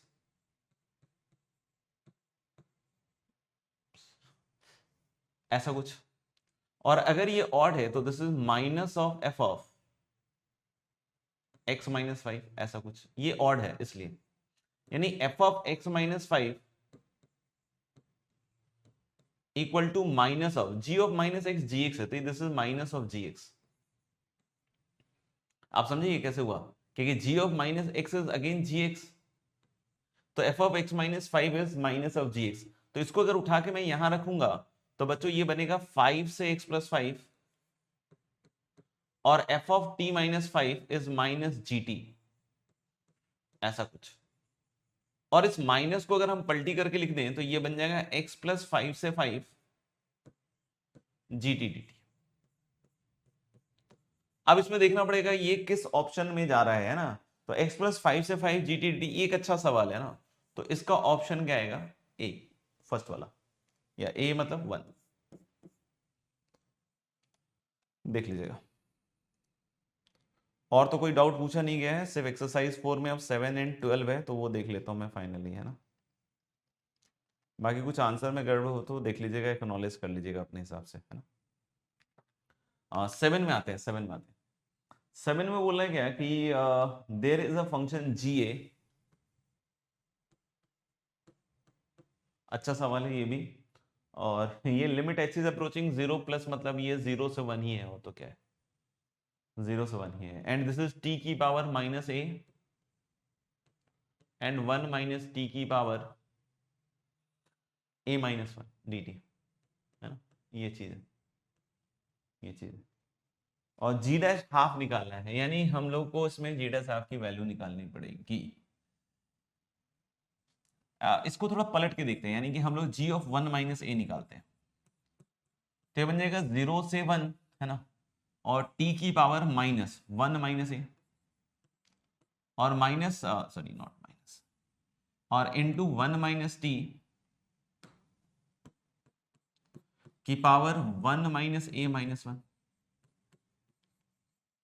तो ये कैंसिल आउट हो जाएगा, है ना। और इसमें अब आप किंग लगा दीजिए, किंग लगाइएगा तो 0 से 1, और जहां जहां टी है वहां वहां 1 माइनस टी रख दीजिए, तो यानी इस टी का 1 माइनस टी कर दिया, और ये हो जाएगा a माइनस 1। और यहां पे अगर 1 माइनस टी कीजिएगा तो ये वापस से टी ही आएगा। आप देख लो, तो क्या आपको ऐसा फील आ रहा है कि g of 1 minus a same ही आ गया है घूम फिर के, और ये घटाओगे तो ये t की पावर वापस से क्या आ जाएगा, माइनस ए डी टी, है ना। t की पावर क्या आ जाएगा, minus A D T, which is g है। तो ये बहुत ही वंडरफुल सा बन गया, है ना। तो यानी इस चीज का अब मैं डिफरेंशिएशन कर देता हूं विथ रिस्पेक्ट टू a। तो जैसे इसका डिफरेंशिएशन करोगे तो g dash of 1 minus a into minus 1 is g dash a. और बच्चों a की वैल्यू अगर इसमें हाफ रखते हो तो ये बनेगा minus g dash half is equal to g dash half. So यहां से हम लोग बोल सकते हैं कि the value of g dash half must be 0। The value of g dash half must be 0। तो ये तो मेरे ख्याल से 7th नंबर क्वेश्चन है। And then there is a 12th number question, है ना। ठीक है, तो ये एक्सरसाइज 4 का 7th नंबर क्वेश्चन हो गया आपका। अब हम एक्सरसाइज 4 के 12th नंबर क्वेश्चन पे चल रहे हैं। इसका जो ऊपर वाला पार्ट है ना 0 से 4 पाई, है ना, पहले इसको हैंडल कर लेते हैं। इसको तोड़ तोड़ के लिखते हैं। 0 से पाई को, 0 से 4 पाई को लिखो 0 से पाई, और ये जो भी आपका है ना वो सेम टू सेम रहेगा, e की पावर t साइन की पावर 6at प्लस कॉस की पावर 480 को इसको इंटीग्रेट करने में मत लग जाना, है ना हालत खराब कर देगा नीचे वाली शक्ल में बदलना चाहिए, नीचे वाली शक्ल में बदलना चाहिए ताकि वो कैंसिल आउट हो जाए और एल की वैल्यू आ जाए। तो हम लोग लेंगे ऊपर वाला 0 से 4 पाई है, तो 0 से पाई, फिर पाई से 2 पाई करेंगे, और पाई से 2 पाई में ये सेम टू सेम यही आएगा, e की पावर t इंटू फलाना, फिर 2 पाई से 3 पाई होगा, और फिर से e की power t into this, same to same आएगा, है ना, सेम टू सेम आएगा। और इसी तरीके से हम लोग बोल रहे हैं क्या कि 3 पाई टू 4 पाई लास्ट जाएगा, और e की power t into same to same. अब जब नीचे ध्यान दोगे ना तो आपको वो 0 से पाई सेम इंटीग्रेंड दिखेगा, इंटीग्रेंड ऊपर नीचे का सेम है, बस वो 0 से 4 पाई में हो रहा है, ये 0 से पाई हो रहा है। तो अब मैं क्या कह रहा हूं कि सबके लिमिट्स को 0 से पाई बना देता हूं। कैसे बना सकता हूं, देखिएगा 0 से पाई, है ना, ये वाला चीज सेम आ जाएगा, e की पावर t साइन की पावर 680 प्लस कॉस की पावर 480 dt, है ना। अगर कुछ गड़बड़ हो गया हो तो देख लेना बच्चों, है ना। इसके लिमिट्स को अगर सेम बनाओगे तो 0 से पाई, टीएसपी लगा रहे हैं, तो यानी अगर आपने इससे ऊपर नीचे पाई घटाया है तो इसमें पाई जोड़ना पड़ेगा, यानी कि दिस इज e की पावर t प्लस पाई। कोई बोले अंदर सर, अंदर अंदर कोई फर्क पड़ेगा क्या, यहाँ t प्लस पाई कर दो, यहाँ t प्लस पाई कर दो, तो at प्लस a पाई, और यहाँ भी at प्लस a पाई। तो अगर आप देखोगे a के ऊपर ऑप्शन तो a 2 या 4 है, मतलब इंटीजर है, तो अगर a इंटीजर है 2 या 4 जो भी आप लेने वाले हो ऑप्शन के हिसाब से, तो आप सोचो ना कि अगर आप यहाँ पे a t प्लस पाई करते हो तो क्या आएगा a t प्लस a पाई। तो a t प्लस a पाई में साइन पॉजिटिव हो चाहे नेगेटिव हो, पावर तो इवन है ना, यानी वापस से ये क्या बना देगा, साइन की पावर 680 और प्लस कॉस की पावर 480, ये दोबारे बन जाएगा आपका। समझ गए होंगे मेरे ख्याल से आप, है ना। इसमें 2 पाई घटा दो तो 0 से 2 पाई, सॉरी 0 से पाई, और फिर से यहां पे e की पावर t और 2 पाई घटाया तो 2 पाई जुड़ेगा। इस वाले में कोई फर्क नहीं पड़ेगा, आप फिर से आप t प्लस 2 पाई लिखिएगा तो साइन की पावर और कॉस की पावर इवन है तो वापस से सेम रिपीट हो जाएगा, पीरियोडिक फंक्शन है ना। इसमें 0 से पाई और फिर से यहां e की पावर t प्लस 3 पाई और सेम टू सेम इधर आएगा। अब आप ध्यान से देखना, इस पूरे से कॉमन क्या आ रहा है भाई मेरे, 0 से पाई e की पावर t और ये जो साइन की पावर 680 जो डिनोमिनेटर में है, ये पूरा का पूरा ऊपर कॉमन आ रहा है। और अंदर जो बना है ना, पहले वाले में तो 1 बचेगा, दूसरे वाले में इसको तोड़ोगे ना e की पावर t इंटू e की पावर पाई, तो e की पावर पाई कॉमन आएगा, तीसरे वाले में e की पावर 2 पाई आएगा और लास्ट वाले में e की पावर 3 पाई आएगा। और ये चीज डिनोमिनेटर में है तो ये कट जाएगी और फाइनली आंसर यही आएगा। अब इसको आप जीपी के हिसाब से जोड़ो तो 4 टर्म्स है विद कॉमन रेशियो e की पावर पाई, तो इसका आंसर हो जाएगा e की power 4 pi minus 1 upon e की power pi minus 1, first term is 1। तो देख सकते हो चाहे a2 हो चाहे 4 हो, l की वैल्यू तो यही रहने वाली है ना। तो यानी कि मेरे ख्याल से इसका आंसर आगरा एंड कलकत्ता बन जाना चाहिए, देख लीजिएगा। और कोई डाउट नहीं है मेरे ख्याल से। अच्छा, अब 34 भी डाल दिया, देख लेते हैं 34 में क्या है भाई।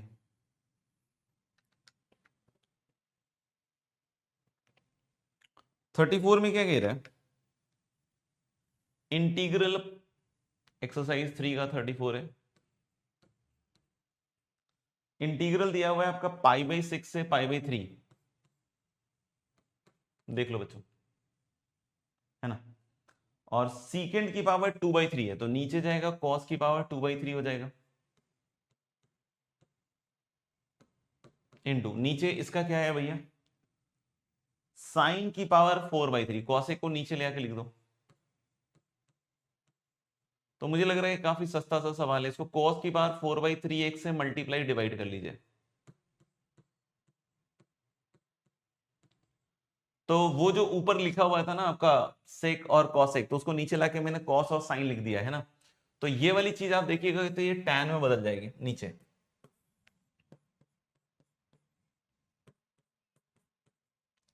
तो अगर ये टैन में बदल जाएगी, टैन की पावर 4/3x, तो इन दोनों का प्रोडक्ट देखो ये बन जाएगा cos की पावर 6/3 मतलब cos स्क्वायर x, तो ऊपर sec स्क्वायर x बन जाएगा। तो मेरे ख्याल से ये इंटीग्रल अब आप कर लोगे, tan x को t मानोगे तो ऊपर वाला dt हो जाएगा, लिमिट्स चेंज करना बस मत भूलना, है ना। तो that will give you the answer. और कोई सवाल है तो जल्दी बतलाएंगे।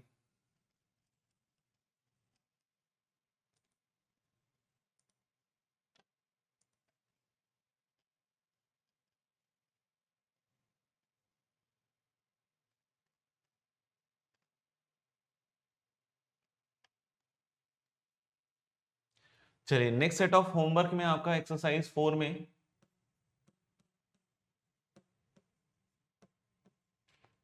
13 से 31 है ना। एक्सरसाइज 3 कंप्लीट हो चुका है बच्चों, और एक्सरसाइज 1 का रिमेनिंग और एक्सरसाइज 2 का भी रिमेनिंग, है ना। हो जाए तो बड़ी अच्छी बात है, नहीं हो तो बतला दीजिएगा, है ना।